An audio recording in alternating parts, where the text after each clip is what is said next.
So good evening, everyone, and thank you for joining me to this webinar on easy steps to Ireland overseas nursing registration. My name is Bukola Adeyemi-Daniel, and I'm happy and excited to have you all here this evening.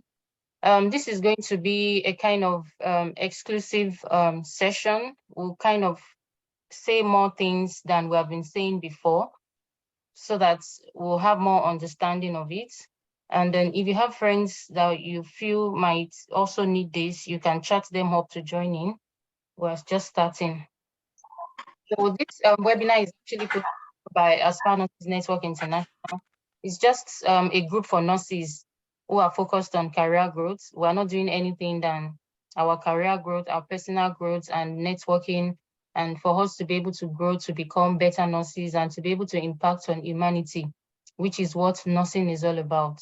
So that is what the group is about. And then maybe as we go on, we might say further things about that. So now, easy steps to Ireland overseas nursing registration. I've actually done quite a number of videos on Ireland process. I've done videos talking about the reasons why you should consider Ireland. I've done videos talking about pay, talking about a lot of things about Ireland and the registration generally. So this presentation is going to like bring everything together, just like encompass everything we have been saying. That is what this webinar is going to be about, and to probably give us more understanding about and enlightenment about the Ireland registration process. So here I have a disclaimer here. The intent of this presentation is not to promote brain drain in the home countries of participants, but to provide information on career advancement internationally to nurses. Participants who are keen on career progression outside the shores of their countries are encouraged to visit appropriate website for comprehensive information. We have the NMBI website where you can find comprehensive information. I'm also going to share that in the course of this presentation. So for this presentation, the source of my information is the NMBI Applicants User Guide of 2021. And the pictures are Google pictures, and some are actually pictures created for Aspire Nurses Network Group. So having said that, let's do a quick overview of Ireland. Ireland is a very beautiful country in Europe. It is a small country, and the capital is Dublin. The population as of May 6, 2022 is 5 point something million. So it's not really big compared to the population is not, we are not that many, or Ireland population is not that many compared to some other countries. So the language is English and Irish. It's public government, that is why it is also called the Republic of Ireland. And the head of government is a Taoiseach. And the present Taoiseach is Michael Martin. The head of state or the president is Michael D. Egan. The currency is euro, and the flag is a tricolor of green, white, and orange, just as you can see on the screen. And the emblem is up. This is the harp. That is the emblem of Ireland, and also the shamrock. I didn't put the shamrock in this presentation. Also shamrock. And then the national day is St. Patrick's Day, which is usually celebrated on 17th of March every year. Having said that, still a quick overview of Ireland. I mentioned some things in previous videos about Ireland. Ireland is safe and welcoming. According to the Central Statistics Office, April 2021, about 12.9% of Irish population are actually non-Irish, which means about 1 in 8 of residents of Ireland are actually non-Irish. So they're actually welcoming. If you're not speaking at the moment, kindly mute yourself. Thank you. So they're actually, the country is actually welcoming to immigrants. And then talking about being safe, according to the Global Peace Index of 2020, Ireland is actually one of the top 15 countries of the world, ranked safe countries of the world, according to the Global Peace Index of 2020, one of the top 15 countries of the world. Then dynamic economy, Ireland's economy is actually dynamic because the economy is not just based on tax as we have it in some other countries where it's majorly taxed. Ireland is also into agriculture. They do a lot of livestock farming and plants growing of food crops. We all know about Irish potato, Irish potato. So Irish potato is actually home to Ireland, or Ireland is actually home to Irish potato. So they do a lot of farming and livestock production.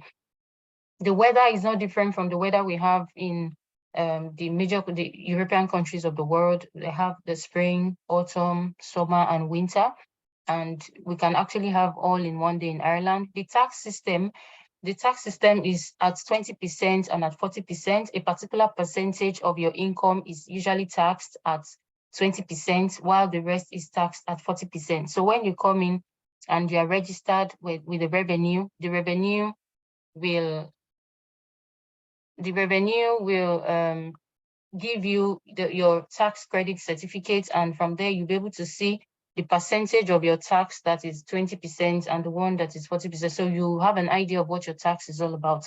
I don't know at this point, can you still hear me? Can you all hear me? Am I audible enough?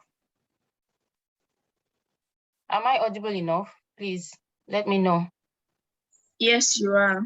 Thank you very much. Okay, so talking about education, education is free for preschool, for primary school and secondary school children. And then to the university level, for some parents who are earning below a particular amount, university education is free for their children. But I believe for us as nurses, we'll be earning more than that amount. So, but by then, for some of us who might be able to bring in our children while they are still quite young, or maybe by the time they have spent up to 3 to 5 years, they might have become Irish, and then the school fees will also be reduced for them. Then social, a lot of people are saying, oh, Ireland is going to be boring and things like that. Well, it depends on, the term boring is quite relative. It depends on you. It depends on how you want to live or how you want to be social. When it comes to pub life, they are actually into pub life. They go to cinema, sports. They do a lot of things socially as well. So it depends on how you want to create the social life for yourself. Then healthcare for women who are pregnant, maternity services, and children. Healthcare for children less than 6 years is actually also free. Then talking about the pay, Ireland is one of the countries of the world that pays nurses well, at least to a considerable extent. So I think in one of the videos I shared Ireland's position, one of the top 10, as at that time I shared it. I've not checked the current one, but as at the time I shared it, it's not up to a year that I did a video on it. So Ireland is still part of the top 10. And no matter how bad it's going to be, Ireland is still one of those countries of the world that pay nurses very well. I think in the course of this video, I'm still going to share parts of the pay scale for nurses.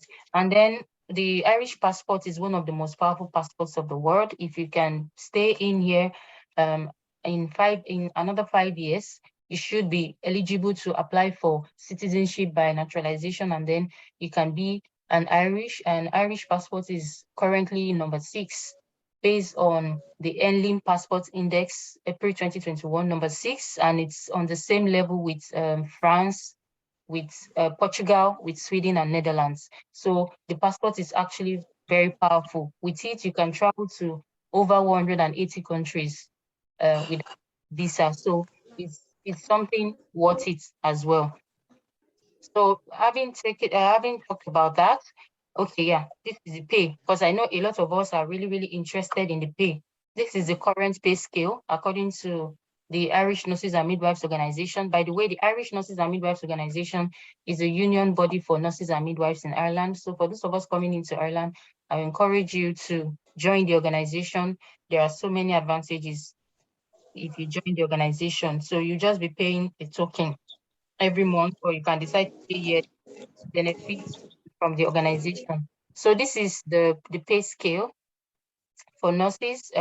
For a staff nurse or staff midwife, depending on the years of experience, the pay scale is between 31,109 to 47,931 euros per annum. This is before tax. So this is per annum, and then there's something there written LSI, that's long service increments, after 3 years on max. That means after you are 3 years on the maximum level of level 12, that's 46,521. After 3 years, then you'll be on long service increments of 47,931 if you remain a staff nurse. And you can also apply for the enhanced nurse midwife scale, which is what you are seeing here. For you to be able to apply for enhanced nurse midwife, you should have at least 4 years of experience. So with your 4 years of experience, based on the normal scale, you should be earning 35,130. But if you are on enhanced, you'll be earning 37,661, because for scale 0.4 on the normal scale, you'll be on scale 0.1 of the enhanced nurse scale. So if you are coming in probably with 10 years of experience, 1, 2, 3, 4, 5, 6, 7, 8, 9, 10. You should be earning, from the normal scale, you should be earning 46,856. But on the enhanced scale, you'll be on 4, 5, 6, 7, 8, 9, 10. You'll be on 46,054 euros. So it means if you're on scale 4, normal scale, you'll be on scale 0.1 enhanced scale, and the pay higher than the normal scale. So it depends on the place of work. For some places of work, they will tell you that you should have spent up to 1 year before you can apply for the enhanced scale, probably to cover for your probation period. And for some places of work, they might say, okay, after your probation period, you can actually apply for the enhanced scale. So when you come in, you can find out how to apply for the enhanced scale. It's actually good, and the INMO is advocating that all nurses should try as much as possible to be on that enhanced scale, because at the end of the day, you are doing the same thing as other nurses are doing, and they are earning more than you. So you can actually apply for it and earn more. So that is what the enhanced scale is all about. Now, let's talk about the steps now. I want us to actually break it down into steps that are really, really understandable for everybody. And I want every one of us to really follow the presentation, because after some time, I might actually ask you 1 or 2 questions to be sure that you really understand it, because a lot of people still ask questions about it, and a lot of people still make mistakes that are really, really avoidable. So that is the essence of this presentation. Now, I broke it down into action phases, and then there's a particular action phase that has steps. So now let's start with action phase 1. The first step is to get your valid international passport of at least 2 years or more, because there have been incidents or reports of some agencies turning down some applicants when they want to apply for jobs because their international passport is actually less than 2 years of validity, because according to them, there's an immigration law. There are different policies all the time, which says that you cannot come into Ireland with a passport that is less than 2 years of validity. So in order to be safe, ensure that your international passport has at least 2 years of validity, so that you will not have any issues when it comes to that. Though it won't really be an issue when you want to look for a job. The only thing is you might have to apply for renewal of your international passport if agencies are not willing to take you on. But for some agencies, they might not really mind. So far, your passport is still valid for up to like a year or more. But just to be safe, that is why I just peg it at least 2 years validity. Now, action phase 2. After getting your international passport, your valid international passport, the next thing is to prepare and sit for your English exams. And we all know that it is either IELTS or OET. So IELTS, the IELTS you're sitting for is IELTS academic, not general. IELTS academic. And then some people have been asking question, is it IDP or British Council? As I always explain, whether it is IDP conducting the exam or British Council, it doesn't matter. What matters is IELTS academic is what they want. IDP and British Council, the way I explained it to someone in the group is, it's just like you want to write your secondary school certificate exam. It can be conducted by WAEC, it can be conducted by GCE, but it is still the same SSCE certificate you will be getting. So that is how it is. And then, or you can decide to write OET. That one is just like WAEC or NECO. It's still secondary school certificates. You can decide to go for WAEC, which is West Africa Examination Council conducted exam, or you can decide to go for NECO, which is the National Examination Council that just confined to a particular country. So you can diversify, but just know that IELTS academic is what you are writing. Whether it's IDP, whether it's British Council, you're writing academic, not general. Then OET. OET is OET. So you can decide to write IELTS or you write OET. Now, just as I said earlier, that the information I'm giving out majorly is from the NMBI applicant user guide. So that is why I extracted some information from the user guide for us to be able to see. Now, if we look at this table, we'll see that it's IELTS academic test that is written here. IELTS academic test, minimum international English language testing system academic score. So the question of whether it is IDP or British Council does not arise again. Now, the next question is it academic or is it general? It is academic. Listening, 7, reading 7, writing 6.5. What they are trying to say in essence is you should only have a minimum of 6.5 in any one component.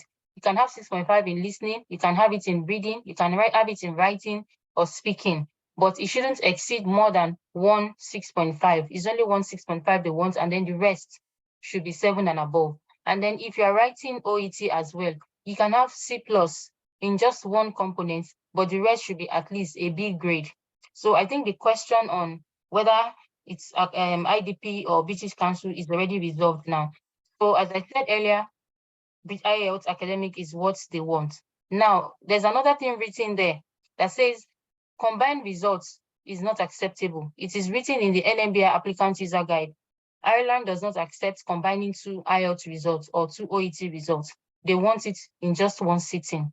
So that is the English requirement. Now, I just put this important notice for us to be aware that to be able to register fully in Ireland, it's 2 processes. You have to undergo 2 processes. The first one is recognition of qualification.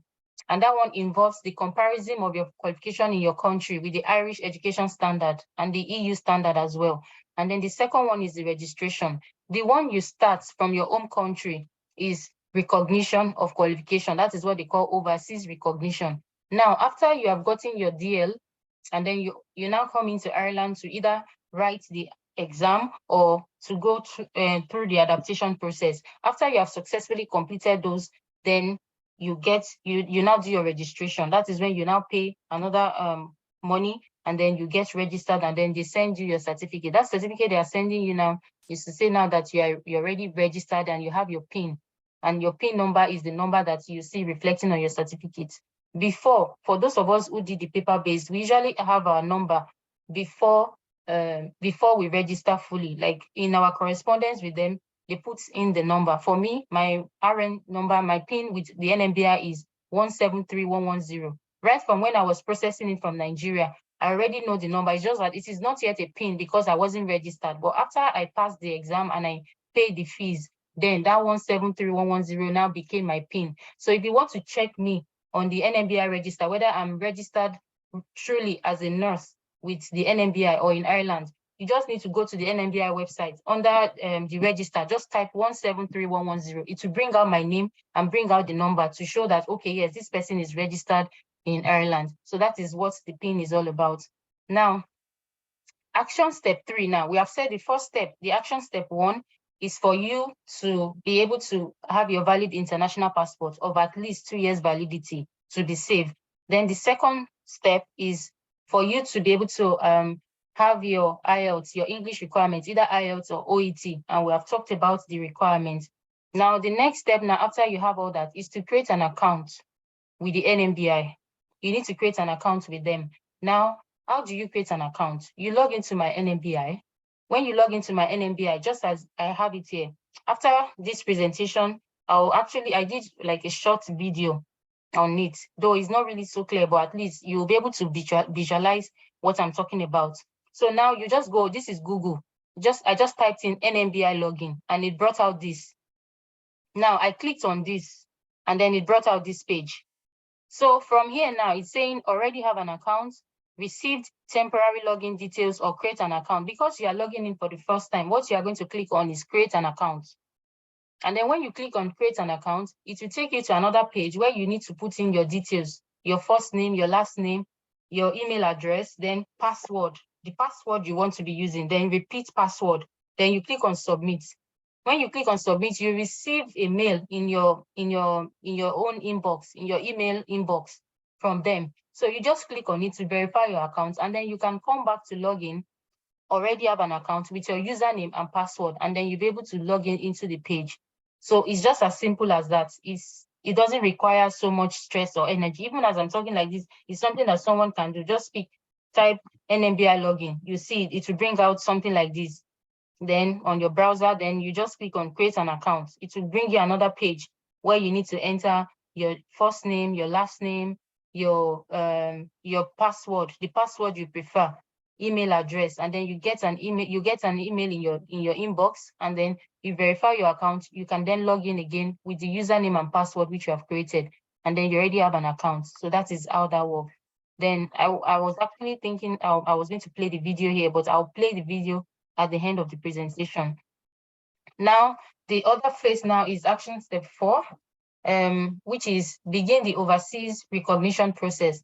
Let's assume now that you already have your international passport that is valid, you have your IELTS or your OET according to what they want, and then you have created an account.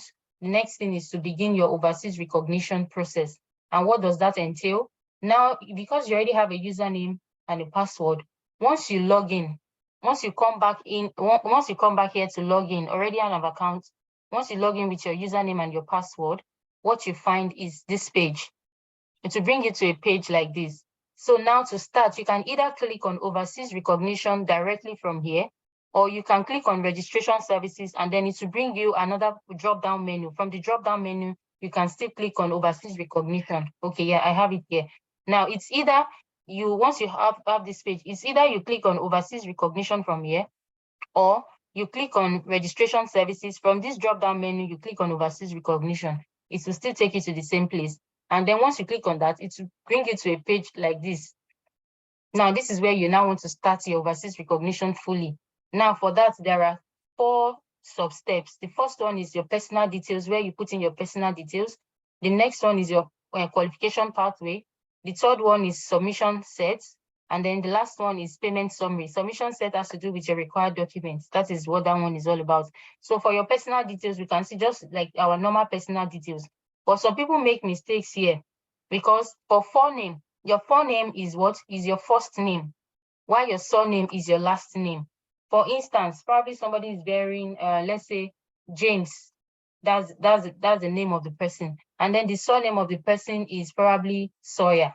Now, your forename is James. The surname you are putting here is Sawyer, not Sawyer here and James here. So your forename is your first name that everybody know you has, and then your last name is your surname. Now, when you're arranging your name, make sure that you arrange it based on how it is in your international passport, because that is where a lot of people have issues as well. Some people, the way they arrange their names here is different from the way they have it in their international passport. Now, your international passport is the proof of your ID. So you need to make sure that you have it arranged here the way you have it in your international passport.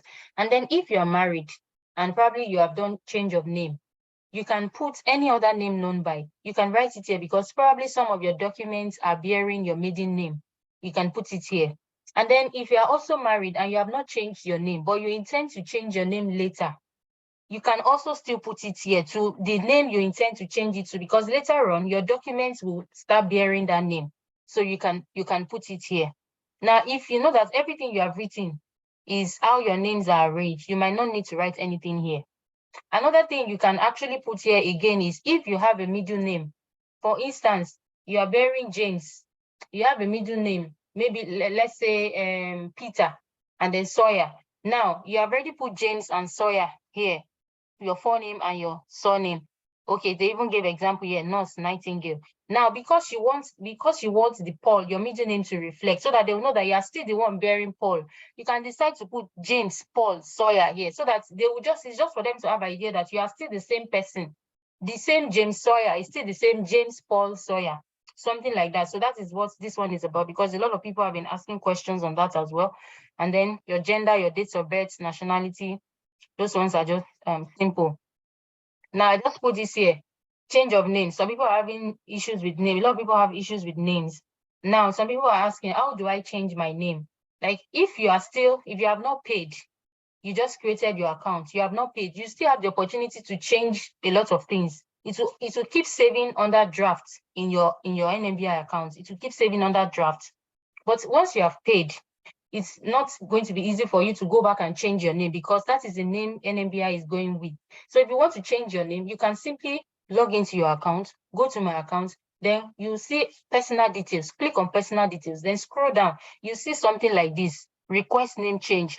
If you click on this request name change, it will bring you a page like this. Then you put the names, the correct names you want to put, requested first name, requested last name, then proof of name change, probably your international passport or your the change of name affidavit for your change of name. You can put it here, and that is all. And then you submit to them. Then they will effect the change for you. So that is how to go about that. I just chipped that in along the way. Now we have already talked about the step one under overseas recognition. That one has to do, the first one is your personal details. You put in your personal details, and then from there, you have completed that. Now, the next one has to do with your qualification pathway. It will bring you to a page where you need to answer questions on your qualification pathway to know where you actually belong. For those of us that are outside or coming outside of Europe, and for those of us who are not citizens or who are not nationals of Europe, you are usually under G3. So that is why I brought out G3 out of the applicant user guide. Now, these are the questions you will answer. I will still show a video at the end of this presentation on it. Now, these are the questions you answer under that. Are you EU or EAA member state national? These are the questions you see there. No. Are you a family member of an EU member state national? No. Have you been granted refugee or subsidiary protection status in Ireland? No. Are you the family member of a person granted refugee or subsidiary protection status in Ireland? No. If you are not any of these, it's just to click no, because I noticed that a lot of people too, they usually ask questions here too. What do I pick here? Is it yes? Is it no? Is it yes? Is it no? If you are not a member of EU, if you are just from your own country, you don't have the citizenship of any European country, then it will be no for you. If you are not a refugee in the country where you are, then it will be no for you. If you don't know any member of your family who is a refugee or granted subsidiary protection, it will be no for you. So those ones do not require much effort. Just no, and then it will automatically group you into non-directive G3. So that is how it works. Now, this is the qualification pathway I'm talking about.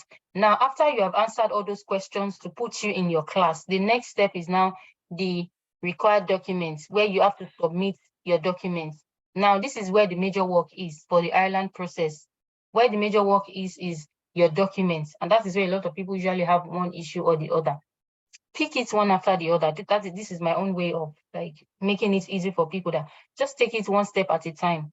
Don't try to rush everything at once, to do everything at once, because in the process you might make mistake.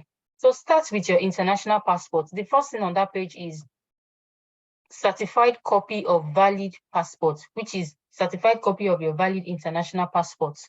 Get your international passport, make sure you photocopy it, do a clear colored photocopy. Now take it to a notary public. Let the notary public notarize it for you. I'm still going to talk about notarization. Let them notarize it for you, and then you can rescan it back and then make sure that it is clear and then upload it here. It's very easy to upload as well. Just click on select file. When you click on select file, it will take you to a particular space in your laptop or maybe wherever you're doing it, where you have all your files. Then I'm sure you would have named your passport. So with the name you have named it, just select and pick it. Then once you pick it, it will put it there for you, like the way I have it here. Certified copy of valid passport, because this is actually something that has been uploaded. So it will bring it, this is what I named the file as, certified copy of valid passport. So that is why it is bringing it here. So if you want to do it yourself as well, this is how it will bring it based on what you have named the document as. It will show it this way. Now, when you move down here, you have certified copy of qualification parchment / diploma. This place is just talking about your certificate. If you had finished from the School of Nursing, probably you graduated from the School of Nursing, what many School of Nursing usually give to their graduates is testimonial, and then you get certificates from the Nursing Council as well. So this is where you are going to put that. Now, we've had cases of some applicants saying, oh, they were issued some queries that they did not submit their qualification parchment. Now, in that case, you can write them a letter, or you can ask your school to do them a letter with the school letterhead to tell them that for School of Nursing, what is usually issued is testimonial in place of qualification parchment. So they issue testimonial, and the Nursing Council also issues certificates. So that is what they issue as qualification parchment. Now, for those who graduated from the university, it's easy. You have your university certificate, and then you also have the certificate from the Nursing Council. So that is your qualification parchment. That is what they just want you to put there. So if in case you upload your testimonial and they're asking you, you can ask the school to write them a letter or do them a mail. The school can actually, if the school has an official mail, they can send them a mail directly, g3reg@nmbi.ie. You can explain to them that we're writing on behalf of James, Paul, Peter, or we're writing on behalf of social person that for this School of Nursing, we issue testimonial to our graduates or to our students in place of qualification parchment, while the Nursing Council of Nigeria, if you are applying from Nigeria, issues a certificate to them as well to show that yes, they are qualified. So it's just as simple as that. So it's not as stressful as a lot of people are thinking it is. So then from there you go on. Then there are still some other things on the page as well. Your other relevant training. If you are applying as a general nurse, but you also have a midwifery certificate, or you also have peri-op, or you also have other, you can put it under other relevant training, even if you are not registering as a midwife yet. Even if you are not registering as a peri-op nurse, you can put it under this, so that when you're applying for job, they might be looking for a staff nurse with a theater experience, or they might be looking for a staff nurse with a gynae experience, but you already put all this, since you already uploaded all this. So the NMBI is aware that you actually have the gynae experience. So that is what that is about. And then your CCPS is your verification from the Nursing Council or the Nursing Board of your country, which I believe they will send directly to them. So your own is just to apply, and then they will send it to them. Now, the next page has to do with the required documents, because this is where a lot of people also usually have one question or the other to ask. But before I proceed from here, are we still together? Are you still getting me up to this point? Yes. Okay. Now, remember that where we are coming from is getting your valid international passport, your English test, and then getting an account. Now, the next step we have now is after you've created an account to start your overseas recognition. Now, under overseas recognition, there are 4 steps. The first one is your personal details, where you put in your personal details. The second one is where you answer questions to put you in your qualification path. Now, the third one has to do with submitting your documents, and the fourth stage is where you pay. Now, still under the third stage, where you have to submit documents, I have here a list of documents: valid international passports with at least 2 years validity or more, notarized. Now, certificates of parchment, I put it there: school certificates, your diploma, your testimonials, notarized. Transcripts of training and syllabus or curriculum, and this should contain the breakdown of hours you spent in theory and practical during your training. It should be signed, stamped, and dated.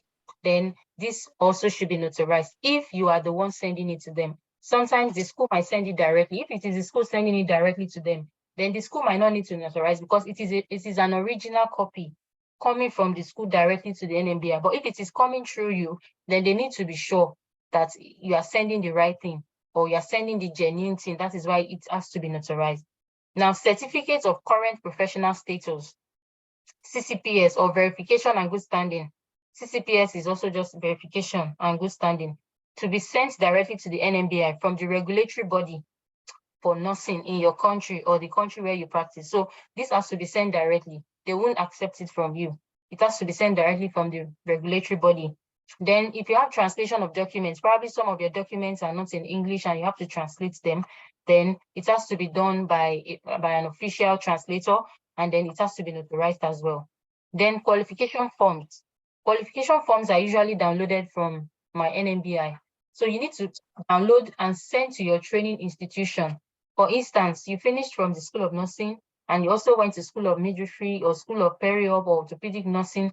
You need to download one for your School of Nursing, another one for your Peri-op or Orthopedic school. So each school should have its own qualification form.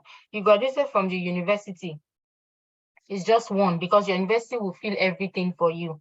So you only went to the university. But if you went to the School of Nursing first, you graduated from the School of Nursing first before you now proceed to the university, then you have to give each. For me, I went to School of Nursing first before I proceeded to the university. So I had a qualification form for my School of Nursing separate, then another qualification form for my university separate. So it has to be like that. And then it has to be completed, signed, dated, and stamped by either your dean, your HOD, your principal, the head of your school, as appropriate.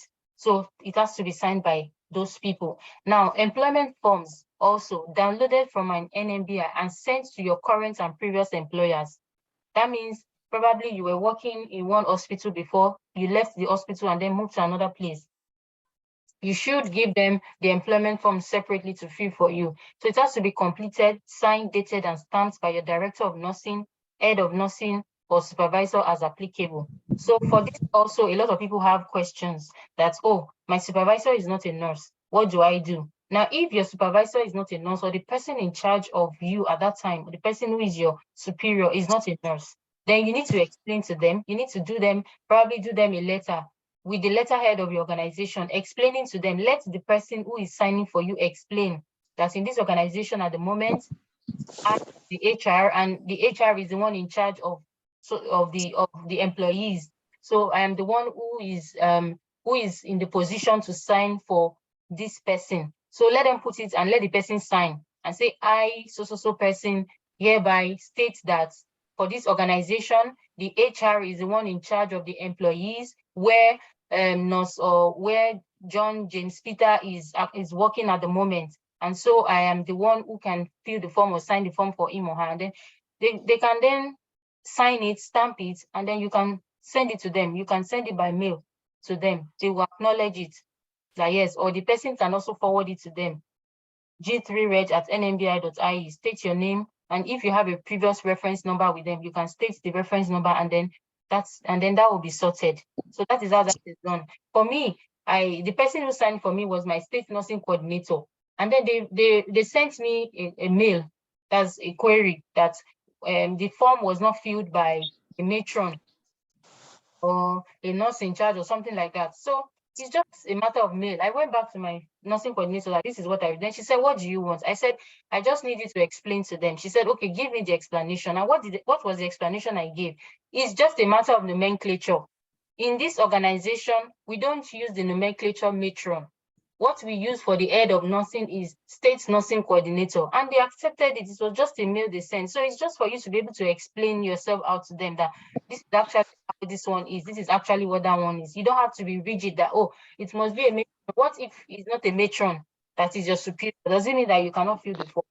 You just have to explain to them how it's supposed to be done. Then marriage certificates or birth certificates where applicable, this should be notarized.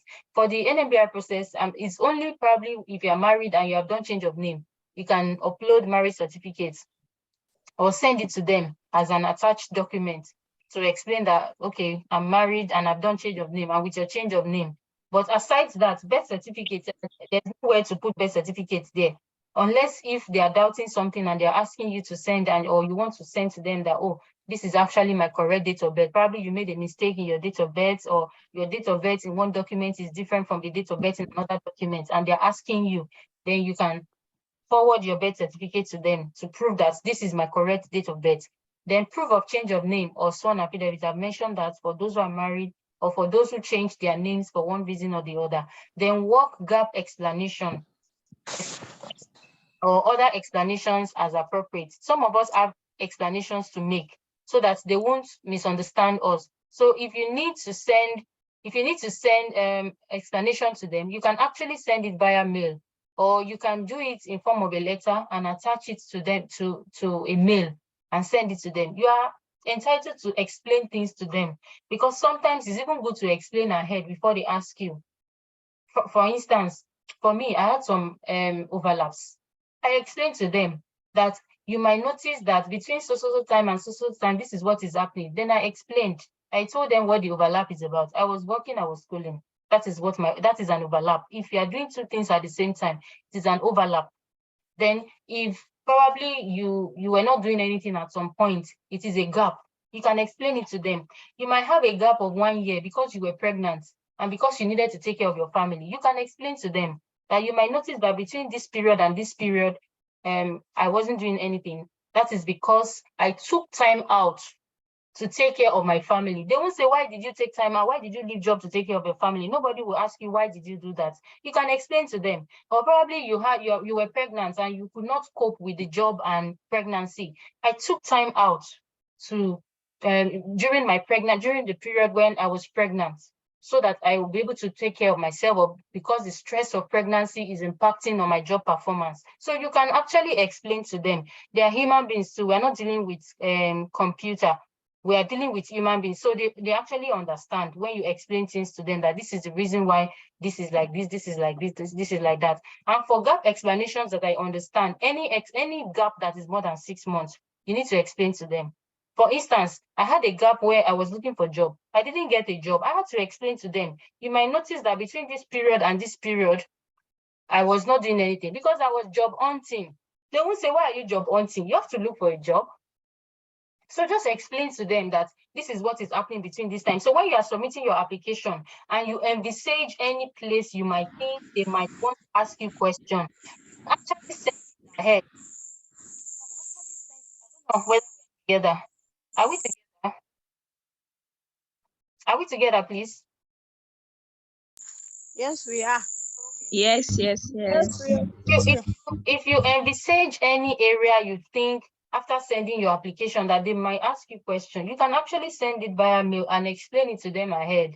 And if they ask you again, you will still re-explain that. You will now quote the previous mail, because we are all human beings. Sometimes you are stressed. You might not notice that somebody sent you a message or somebody sent a mail. There was a time they were asking me that I didn't notarize my documents well. And then as at that time, it was my first set of documents I sent, and it was a lawyer I used. I didn't use a notary public.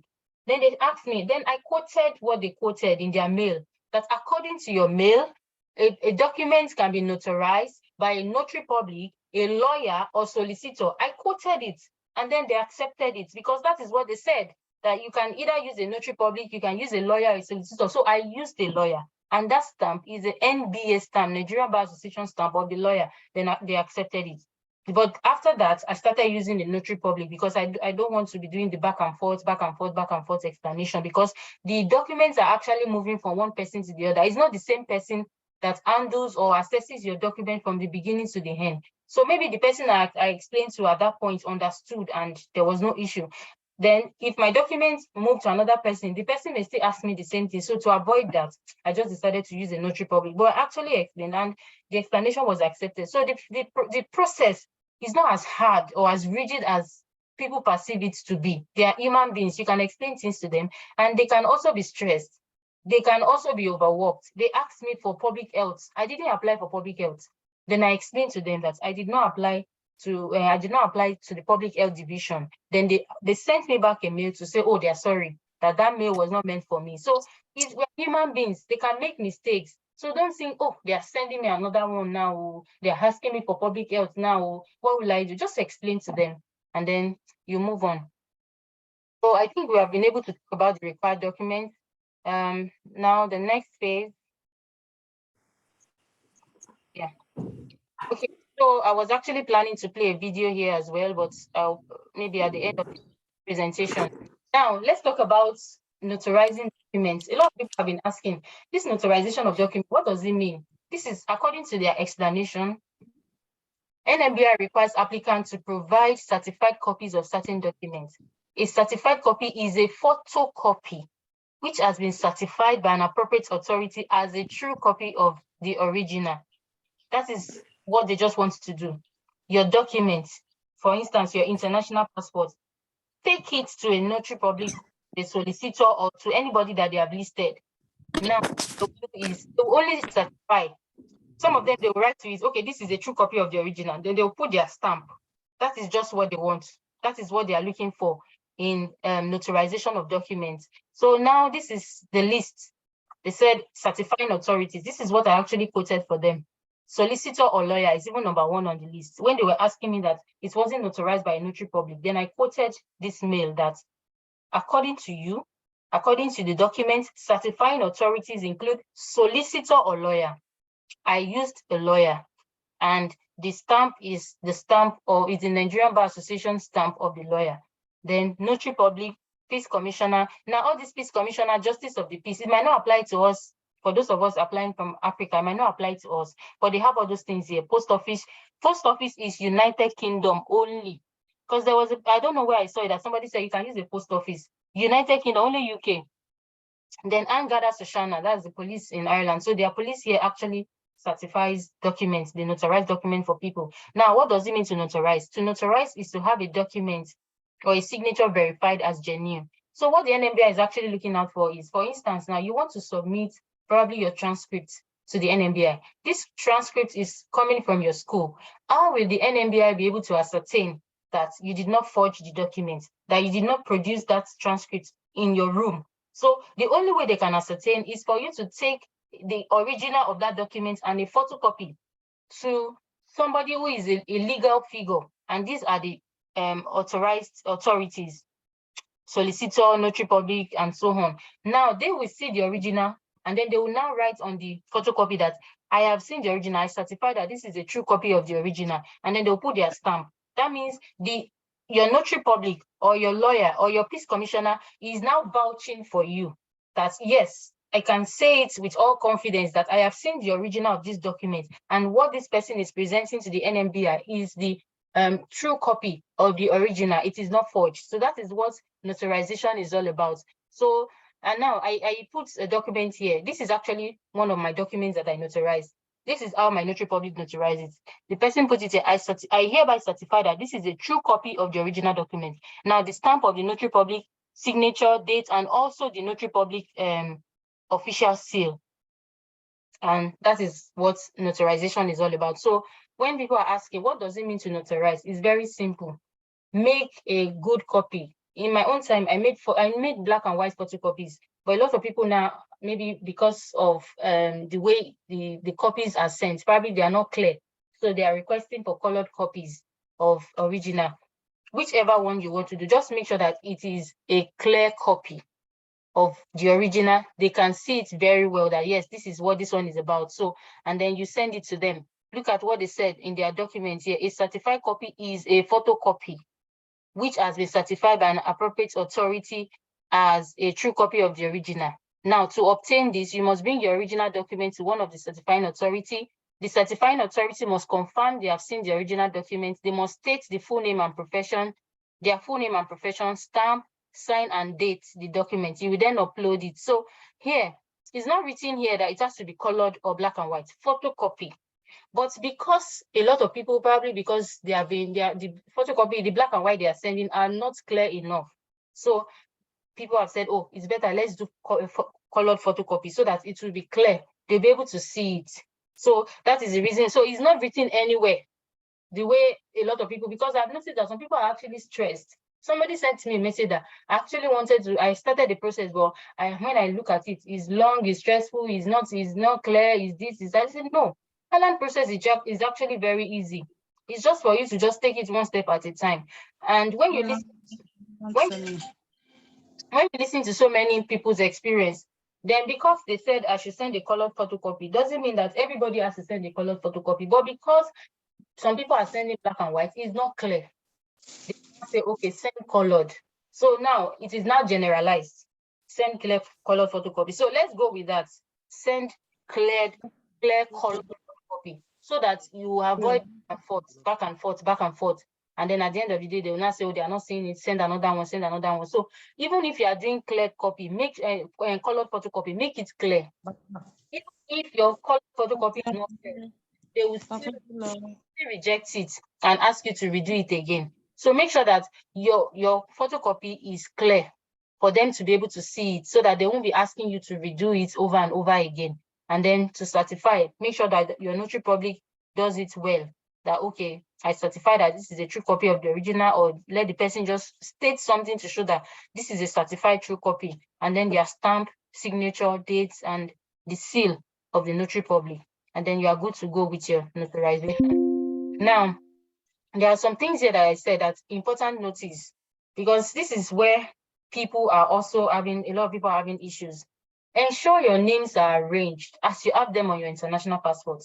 I've been saying this over and over again, but it's like, still, a lot of people are still making this mistake. You can actually avoid name issues. You can avoid name issues completely. Make sure you arrange your names well. And make sure that in case you have any change of name, send it to them. Send the evidence. You can do change of name. Once you have not paid, you can still adjust it. But once you have paid, you can use that same method to apply for change of name on your on my NMBI, and then put the evidence of the change of name or the proof of the change of name, and then it will be effected. Because the reason why I put delay here is because that is the reason why some people have a lot of back and forth, and then it's looking as if the process is long. Now, ensure dates are correct and they also correspond in your document. This is another issue. A lot of people have issues with dates, date of birth, date of employment, date of the date they got admitted to school, the date they graduated from school. That is, and they usually look at all these things. They usually consider all these things. So make sure that you check all your dates as you are entering them on my NMBI. Make sure that it is correlating with your documents. We have seen instances where somebody entered a date on my NMBI as part of, okay, the date she started working. And then when the employer we fill the employer's form, is another date that is there entirely. Then they're asking questions. Why is this date different from this date? So make sure that whatever you are filling in your form is same with what you have on my NMBI. If not, they'll start asking you questions.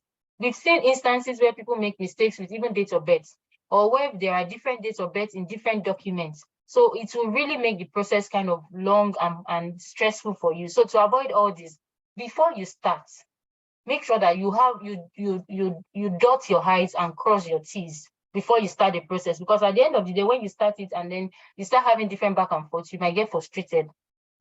Then remember to always attach your reference number to your mails and letters.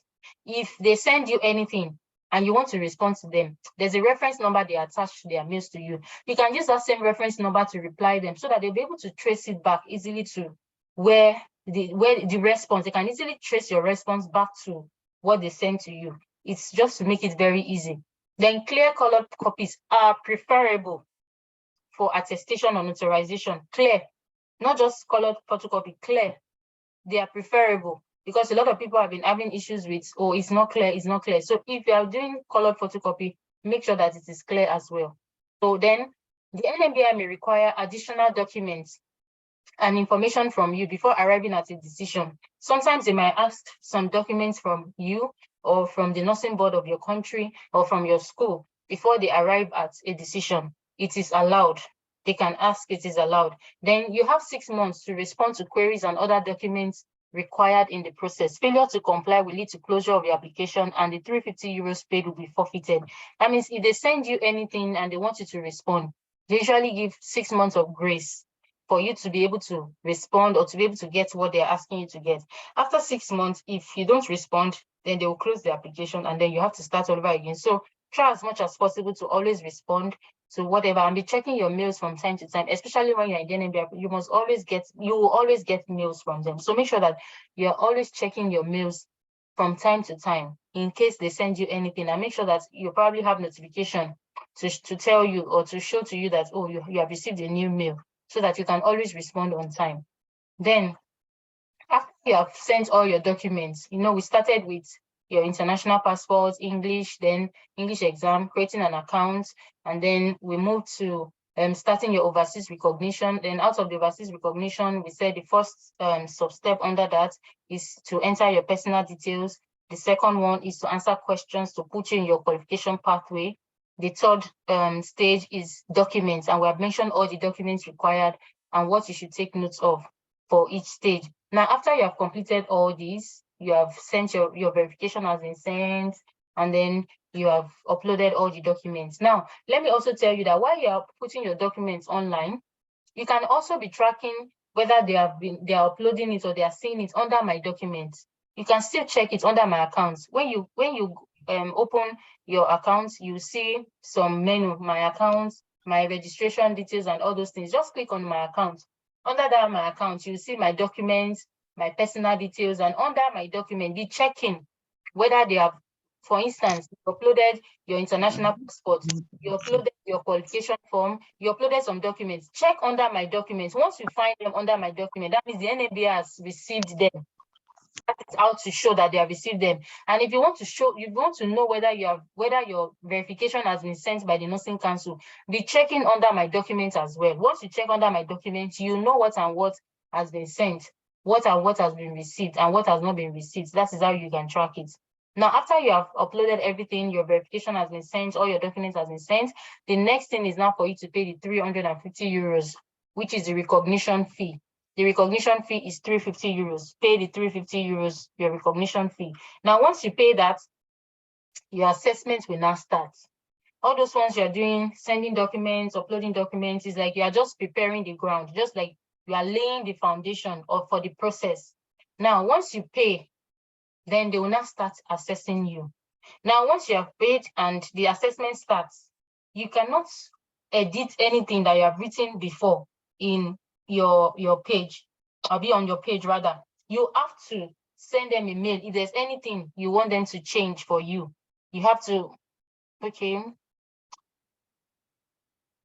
someone is sending something. Okay, I'll come back to that. So you have to, you cannot edit whatever is on your page. You need to send them a mail for them to be able to adjust it for you, because now your process has started officially. That is what that means. So make sure that whatever you want to do it before you pay. Once you pay, the process will take off.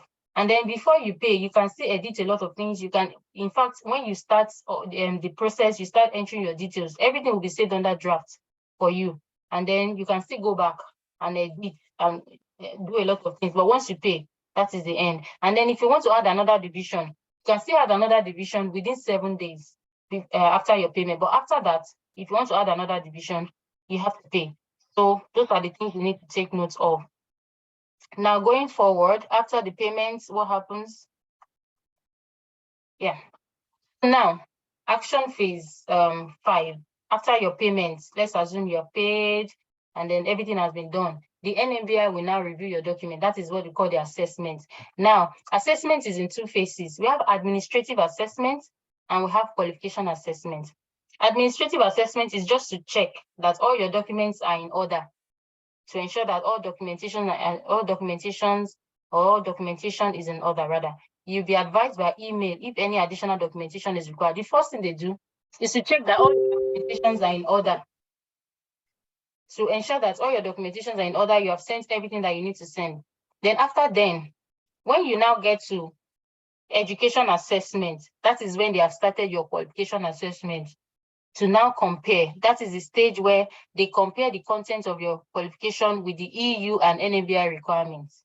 That is when education assessment comes in. So they actually do 2 assessments: administrative assessment and qualification assessment. And usually this should be done within 3 months. But for some people, it might be more than that. In fact, for a lot of people, it's usually more than that because of what we have discussed about back and forth. This one is not clear, that one is not clear. And a lot of clarification from one place to the other, nursing council or the nursing board of your country, your school. Sometimes the transcript is not how they want it. Sometimes the transcript of some schools is not actually explicit enough. And they'll tell you that, oh, the transcript is not explicit. They can't actually pick the information they want to pick from the transcript. You need to go back to your school for them to redo the transcripts and all. So that is what that is about. Then a lot of people also ask questions about the status. Sometimes when some people say FIR, they say, what's FIR? What's EAR? What's EAC? Once you submit all your documents and you're paid, the thing you see on your status is submitted. So this is where your documents are submitted and you are paid the fee. What you see on your status is submitted. Then after then, by the time they start your assessment and they now notice that you need to explain some things or provide some documents, then it will go back to incomplete. This is where further documents or information are required. Now, by the time all those things are sent to them, probably they want you to send the documents, or they want your school to send the documents, or they're requesting something from the nursing council, or they are requesting an explanation from you. By the time that is done, then it will go to further information received, FIR. So when you get FIR, they have received the information. Now, for some people, they might actually get to this stage awaiting external validation. I was actually on this stage, even though by then there was nothing like this on the page. but I went through external validation. And what happened, for my verification, they sent a mail to the Nursing Council of Nigeria to ask them a question. And it was taking time for them to get the response. So when they didn't get the response, they had to send me a mail to tell me that I should ask the Nursing Council of my country to respond. Before they actually send me the mail, they've already sent a mail to the Nursing Council. When they didn't get the response, was when they now sent me the mail for me to follow up. So I didn't actually know the content. It was later on I asked that what are they actually asking? So they later told me that the NMBI is just asking the Nursing Council to tell them what they mean by date of issue. They saw date of issue in my verification and they were asking what that means and what the Nursing Council actually explained, what they wanted the Nursing Council to explain to them. And what they explained, what the Nursing Council told me they explained, was just to tell the NMBI that the date of issue is the date they issued my current practicing license. That is just what they wanted to hear. And I was on this for like 6 months before this whole thing was resolved. It was after it was resolved, I got my decision letter. So sometimes they might put someone on awaiting external validation before they reach a decision. Then another stage is EAR, education assessment required, comparison of your education and qualification with the Irish standards. Then EAC, education assessment complete. Then compensation measure required. That is when they issue your DL, when you have your DL, what will appear on your status is compensation measure required. Then DL is decision letter. Then once EAR, education assessment required, EAC. Now once you have passed your exams, your aptitude test or adaptation, what will appear on your status is accepted. So that means you are now accepted, you are now a part of the register. So when they search you with your PIN, your name will appear. Now, I have some, please can you hear me? Some people are still saying they can't hear. I don't know. Am I just speaking to myself? Please, can you all hear me? Yes, I can hear Yes, you. yes, ma. Okay. Yes, ma. Okay, thank you. Now, this is just like a screenshot of some statuses that I was able to get. So this is what you find submitted as after you start your process and you have submitted. Then if there is anything, probably they are requesting anything, this place, it will change to incomplete. Then after some time, if they receive what they want, they might change it to FIR, further information received. Then when they start your education assessment, you usually get a mail. It will change to education assessment required, EAR. Then once they complete it, it will change to EAC, education assessment complete. When they release your DL, this is what will showing completion measure required. After you have passed your exam or adaptation, your status will change to accepted. So is what I'm trying to explain under status. Now, there's another thing, successful decision issued for compensation measure or direct registration. So what I'm trying to portray here is once you can start applying for jobs. And then for now, there are some agencies conduct interviews for people. I don't know, can you please mute yourself if you are not speaking at the moment? Thank you. So some agencies conduct interviews for people without decision letter, maybe those who are in EAR or EAC. Then after decision letter, when they get their decision letter, they can now give them the offer letter. So it's possible. So that is the reason why I put this job vacancy, nursing jobs here, and also exams. Are you ready for exams?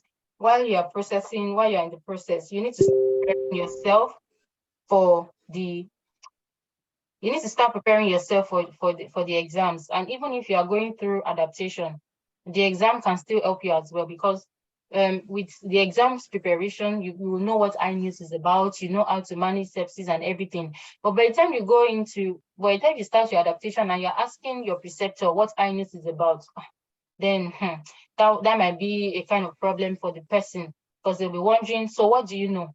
If by now you are asking them what iNews is about, that means you won't even know how to escalate. But once you know all this from the RCSI prep class, it won't be an issue for you. Once they ask you what's the INU score, you will say it with pride. The INU score of that man is 1. So what's the escalation protocol? Okay, in the first 6 hours, in the first 24 hours, I'm going to be checking every six hours. After 24 hours, you will say it with pride because it is something you already know. But you can imagine if you're on adaptation and they're asking you what's the INU score, you're not asking, please, what is INUs? Then that might not really be good enough. So once you are in the process, you can start preparing yourself gradually for the exam, because the exam is very, very important. Your stay in the country is dependent on passing the exam or your adaptation. So don't be carried away with just the process. Be preparing for the exam by the side. And then when you are in EAR or ESC, you can start applying for jobs, start trying your hands on jobs. The fact that you're applying for jobs doesn't mean you want to get the job immediately. You might try your hands on jobs, and then they might call you for interview. Even if you don't get that job, you already have the experience of what it feels like to go for or to apply for a job in Ireland, and also to attend interviews, Ireland job interviews. You know, you have the experience already. So eventually when your own job is coming for you, you know how to approach it. For instance, I've seen some people who told me that, that the class has helped them to be able to answer some questions in their interview, because they have the idea of what to say when they ask some questions, because of what they have been going, because of their experience in the class. So to really help, it can help to build your confidence and to boost your confidence as well.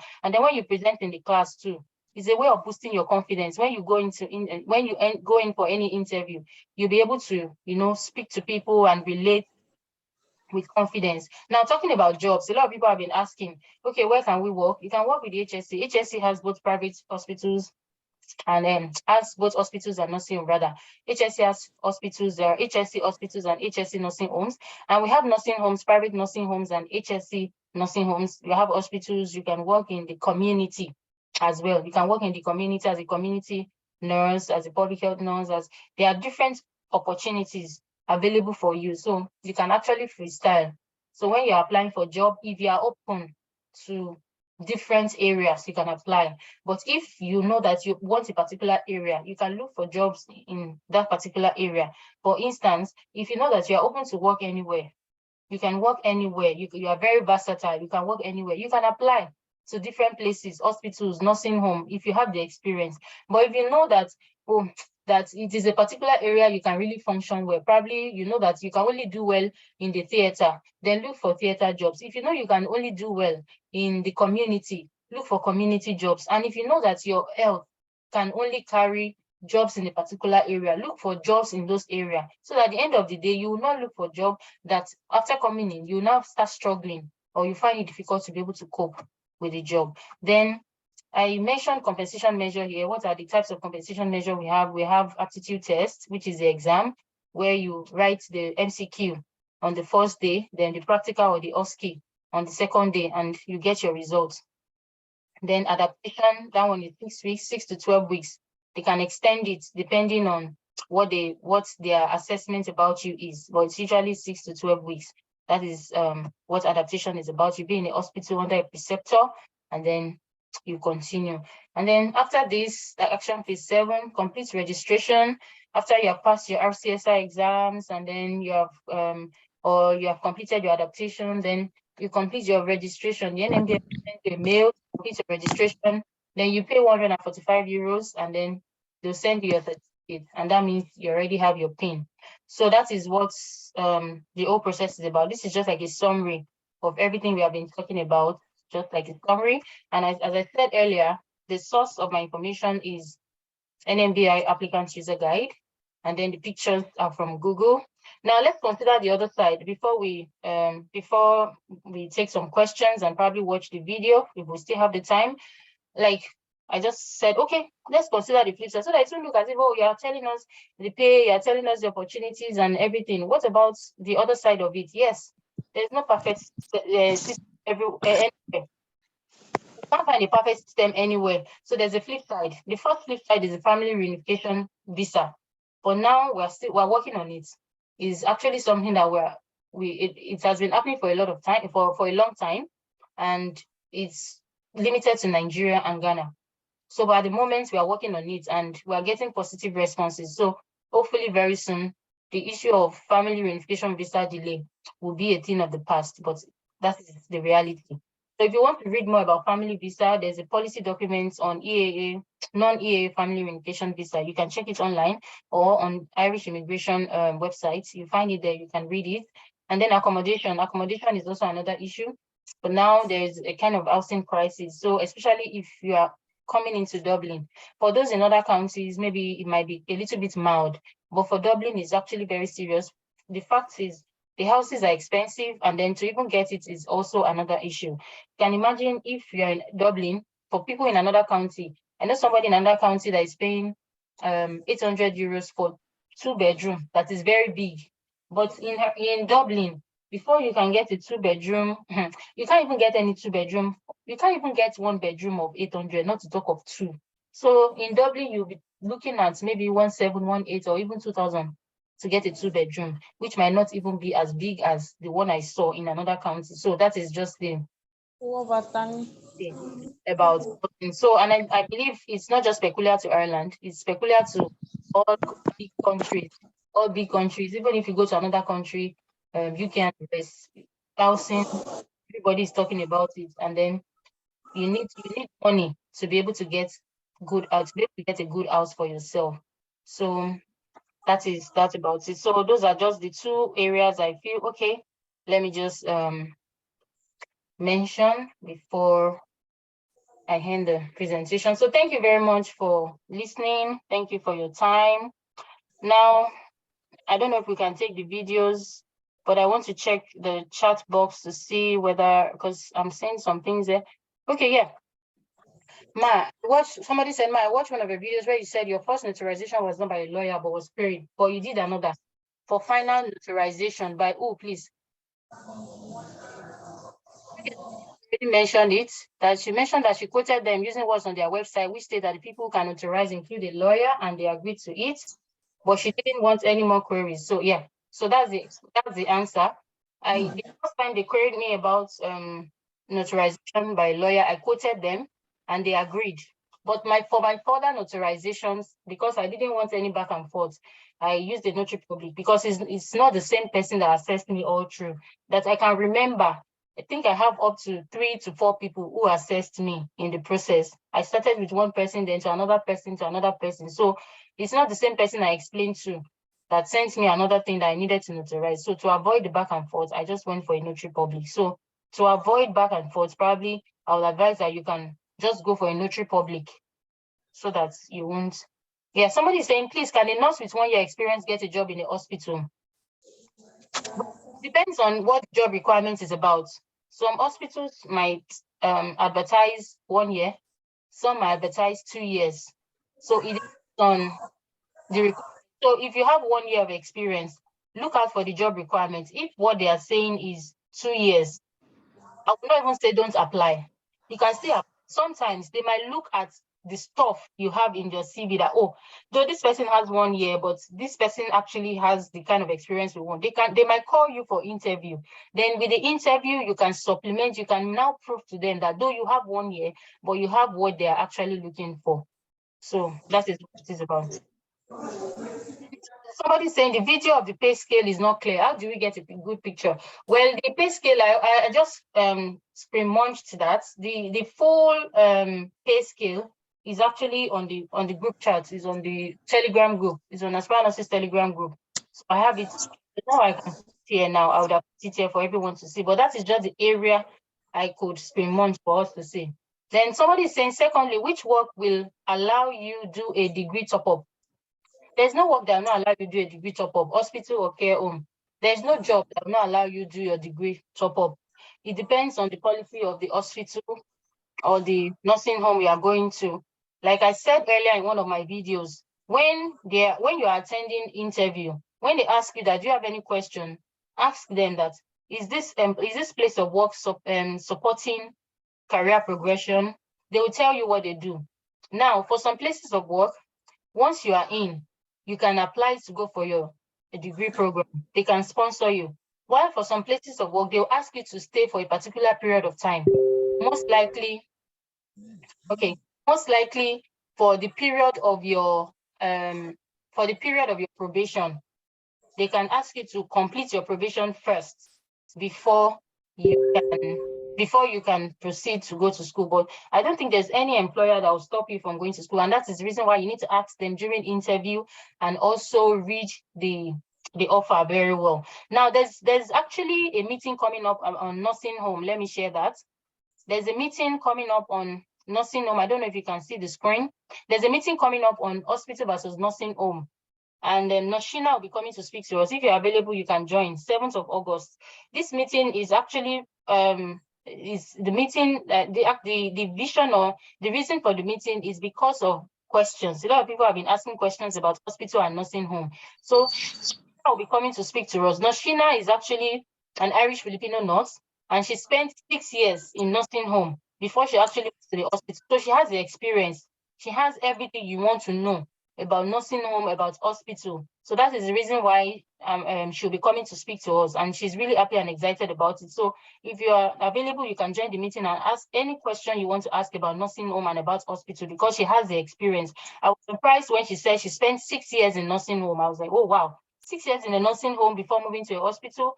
Well, no, we can ask her questions. You can ask her and she will tell you, and then you can also ask questions and the merits and demerits of working in a hospital and a nursing home. So you can make yourself available to that. But I don't think there's any employer that who will stop you from advancing your career. So I don't know if I've answered all the questions in the chat box, and then if anyone has any other question. If you have questions, are there questions we need to take? Are there more questions? Yes, I think someone asked a question about, I don't know her name. Temitope asked the question I have not addressed. Oh, okay, let me check the chat. Okay, okay. Please, I've not done final submission of my documents yet, but my transcripts and documents from my school has already been received in NMBI office in Ireland. Hope it's nothing to worry about, because the name on it is not the name I used to register on my NMBI. Now, for that, you need to submit your change of name affidavit to the NMBI. You can send it via mail to them. And because you have not paid, you can still send, you can upload it. You can use that portal of translation of documents or any other space available for you to upload a document. You can use it to upload your change of name to change of name affidavit to them, so that they will know that that document is also for you and it's also your name. So that is what about that. Then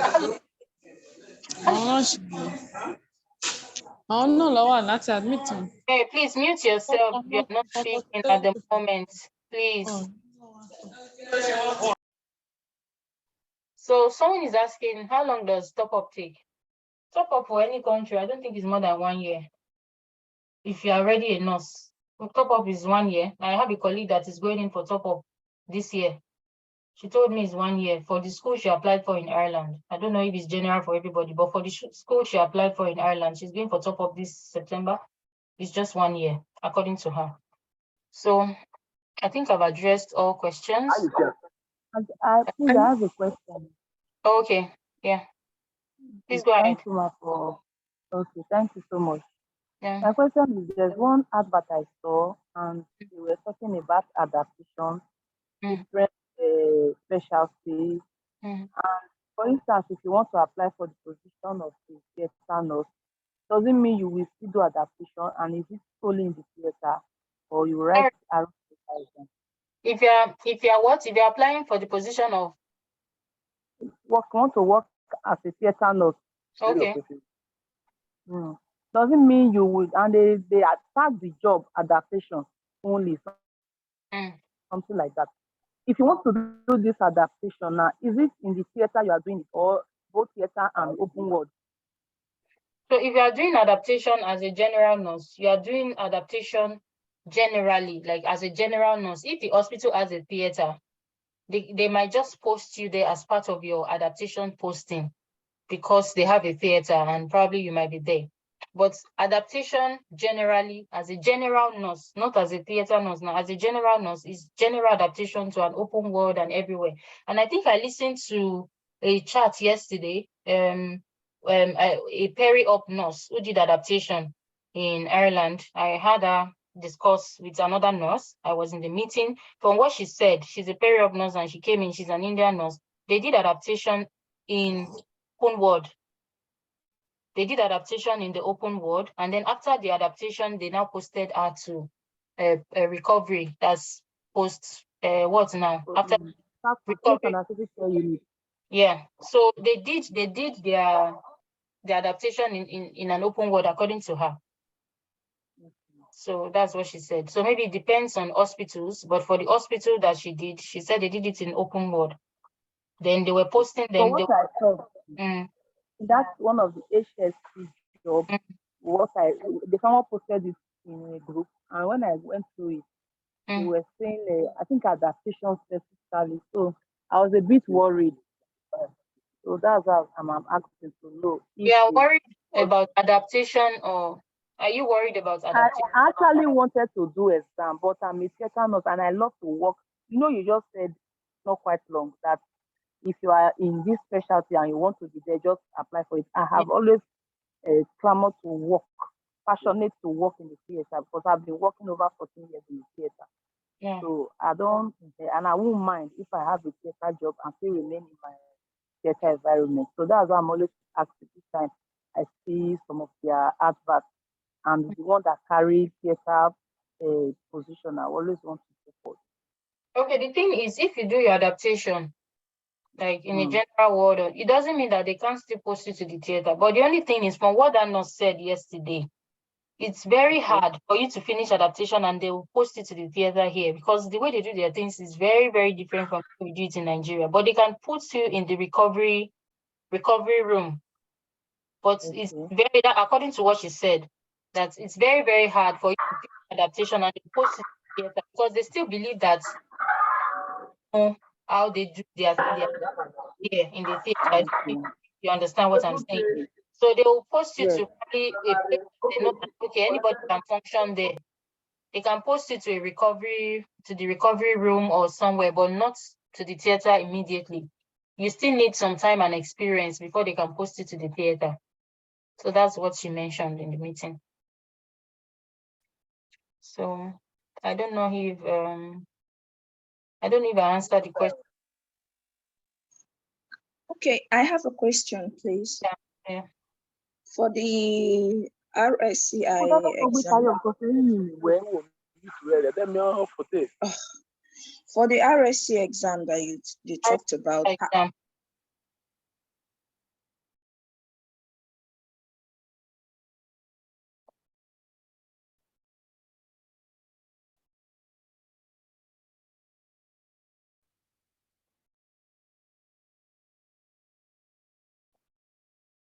Hello. Hello, can you hear me? Yes, I can hear you. Yeah. Okay, so I said, do you have a class for that, or do you have a material that you can share with us that we can study without having to wait till we get the decision letter? Is there a way? Yeah. Okay, yeah. Thank you. Okay, so for the RCSI exam, to make people prepare, yes, I have something here. I was actually going to mention it. For the group, for Aspire Nurses group, there are many groups for Island Process, but I can only speak for the one that I know, which is this group that I know. There are many other groups that can also be of benefit to everybody. So I'm not discrediting any group all groups are okay if what you want, if they are providing you with what you want.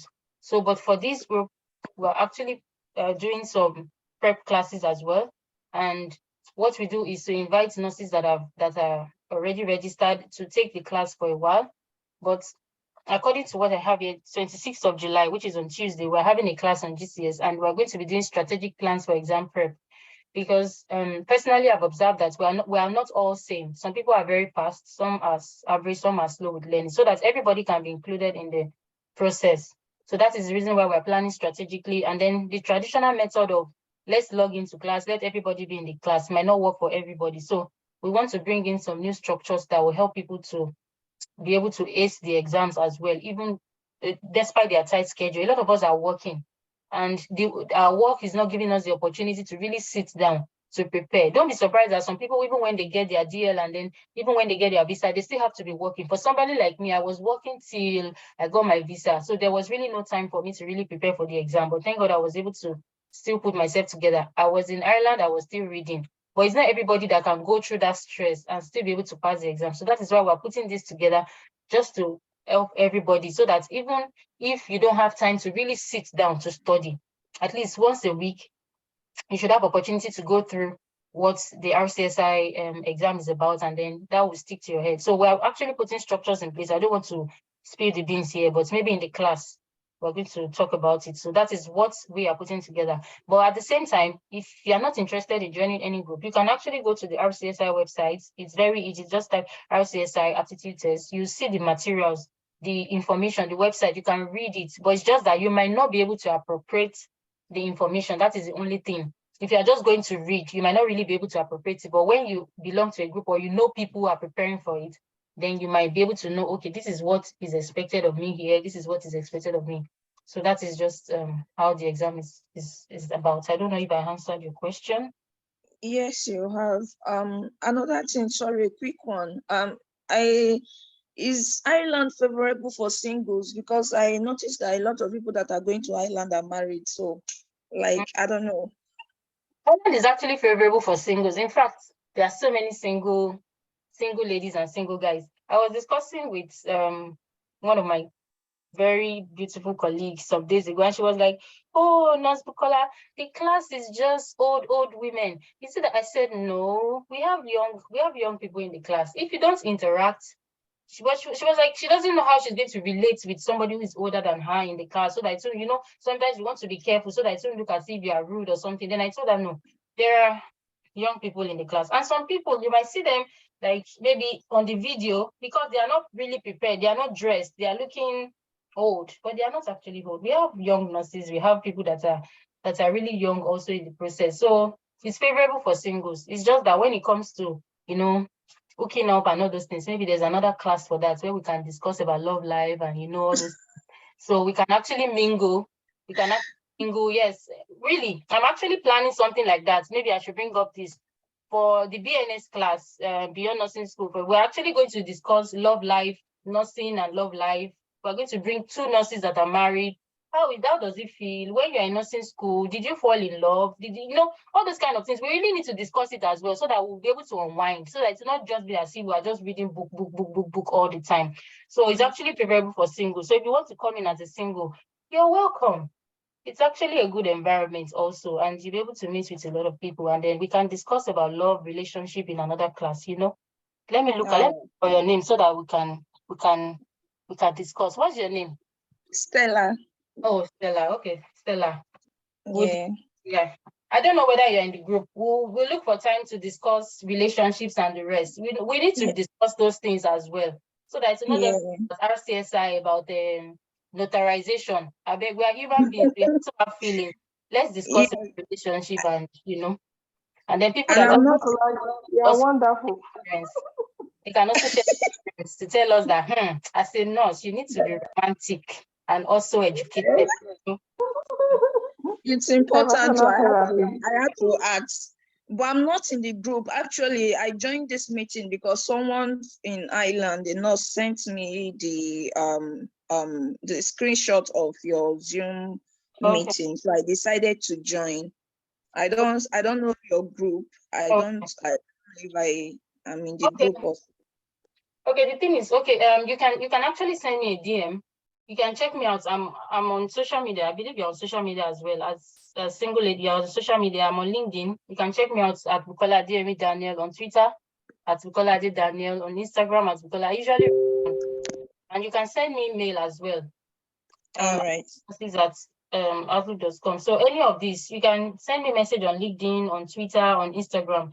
I think I know some people that joined the group from DMs. They sent me DMs and I sent them the link to the group and they were able to join. So the group is actually just for nurses. That is the reason why I don't like just putting the link to the Telegram group anywhere, because I don't want a situation whereby non-nurses will join and then they will now start sending some things that are not really, civil. So that's the reason why we're just kind of a little bit careful about it. But if you send me DM on any of these LinkedIn, Twitter, and maybe if there's anyone who can help us, if there's anyone in the group, not close on, if you can look for the link and send it to the chat while this meeting is still ongoing, that will also be very good.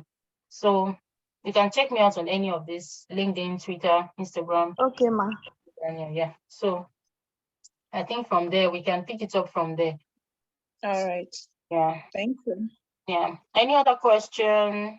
I'm trying to look for the video. If we can just watch some videos. Okay. Yeah. Olukoya, please go ahead. Okay, good evening. Good evening. Thank you for the class. Okay, so about notarization of documents, the Notary Public that helped me with mine, there's no red stamp there. That seal, but there's a seal, but it's not red. But there's a seal. It shows Notary Public. It shows his name of Notary Public. Then there's a stamp showing his name and dates and signature. So I hope it's nothing to worry about. I don't think if so far is stamped, but what's the color? What's the color of his own seal? The color is like white. So it's like apparently not showing on the document. Okay. But there's a stamp. If you feel the paper, if you feel the document itself, you will know that there's a stamp on it. Probably that's an embossed. It was embossed. The thing is embossed on the paper. Is that how it is? Yes, it's embossed. Yes, that's it. It depends. When you scan it, just make sure that you scan it in such a way that they'll be able to see it. Okay. When you scan it, make sure that you use a very good scanner. Okay. Yeah. Okay. Thank you very much. Then somebody else is raising a hand. I don't know who. If no one is raising, let's just watch these short videos. I'll still upload them on the YouTube page as well. You can check them out on the YouTube page. Hello. Good evening. I'm raising my hand. Good evening. Good evening. Yes, we can hear you. Okay, it's not Juliana. Okay, not Juliana. Yes, we can hear you. Good evening. Well done. Thank you for the presentation. All right. My question is this, though, before I go to continue with my question, the notes that just had a question now about notarization, about not having the right seal. Yeah. The document who I did, the lawyer, the Notary Public, it was just that seal and the normal stamp. That red seal was not there, and I didn't have an issue with it. Presently, I'm on EAR, so it's okay as long as his stamp and the date and his phone number is on it. That seal is okay. Okay, so that's a very good one. Yeah. Yeah. Then my question is about the midwifery division.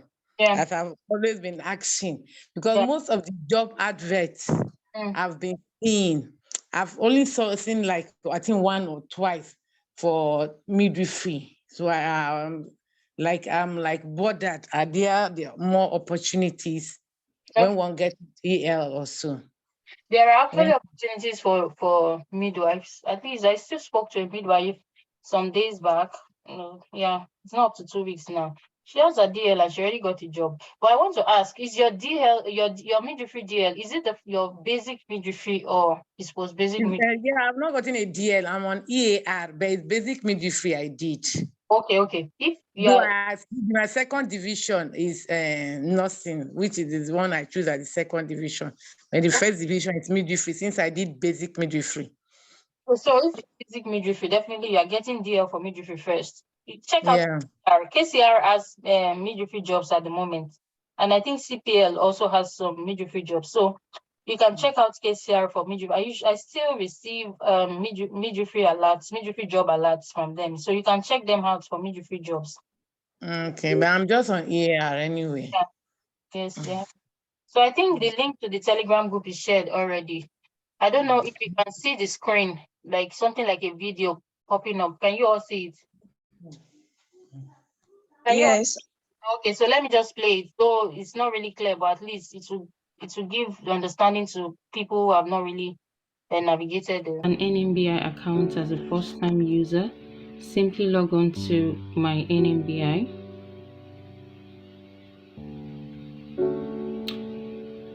Welcome to my NMBI. Click on this. Then you'll be presented with a page like this. As a first-time user, click on create an account. After your account has been created, when you want to log in again, you click on already have an account. But because you're a first-time user, click on create an account. Then a page like this will pop up. You need to accept GDPR notice to continue. Accept. Now what happens afterwards is you need to set up your account as a first-time user. To set up your account, simply put in the required details: your name, your first name, your last name, your email address, and then your password, your preferred password, then repeat password. Then you click on, after putting in the details, you click on I'm not a robot, then submit. Once you put in all the details, you click on I'm not a robot and you submit. You will get a mail in your account, in your email address rather. Then click on the mail, the link on your email address, and then that is to verify your account. And then you can come back to my NMBI to log in with the username and password you have entered here, and from there your account is created. Then you can move on with the rest of the process, which has to do with entering your personal details, your qualification information, uploading your documents, and payment. This will be discussed in further videos. Thank you.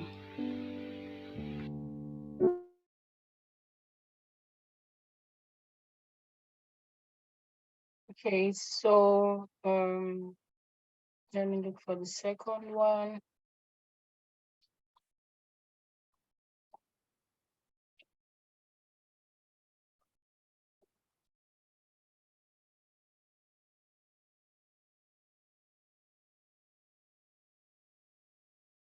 Can you see this as well? Can you see the screen? Yes, we can. Okay. Let me see.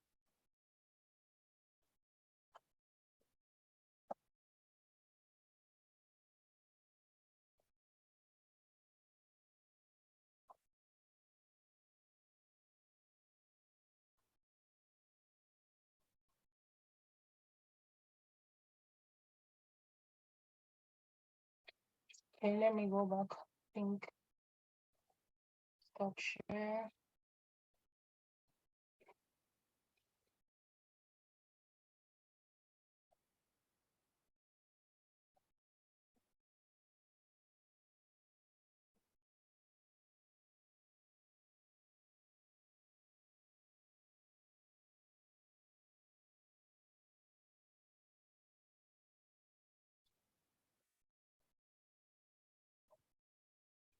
Okay, I'll have to go back. That is not playing for now, but I'll look for it. Is there any question? Any other question? You said they shared the Telegram link. I can't find it. I think I saw it somewhere. I don't know. Nurse Blossom, I thought you shared something. I saw something pop up on my page. If the link is not here, you can just send me a DM. I will make sure that's it. I will send it to you. All right, that's fine. Link is not here, yeah. Okay, so I'm trying to share the second one that has to do with navigating the NMBI portal, but I don't know why it's not. Let me see. If this is not coming up, then I'll upload it to the YouTube page after the meeting, and then you can watch it from there. I'll just try it again now. Okay. Can you hear that? Can you see the screen? Yes. Okay. To create an NMBI account as a first-time user, simply log on to my NMBI. Same one I've shared before. There are 2 videos actually.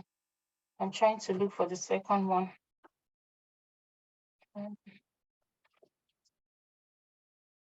Okay, probably I'll share that on the YouTube page later on. So thank you everyone for logging in. You can check us out. As I said, you can check us out on YouTube, Aspire Nurses Network. You can also check me out on any of the social media platforms. I think I'll be able to respond from there. And if you have any idea, you want us to bring something in that will benefit everybody, we can discuss it. Aspire Nurses is for nurses. It's not a one-man show. It's just to help us as nurses and to help the profession as nursing as a profession. So thank you all for joining in today. See you later and enjoy the rest of your evening. Thank you. Thank you. Yeah, bye. Yeah. Bye. Thank you. All right, bye.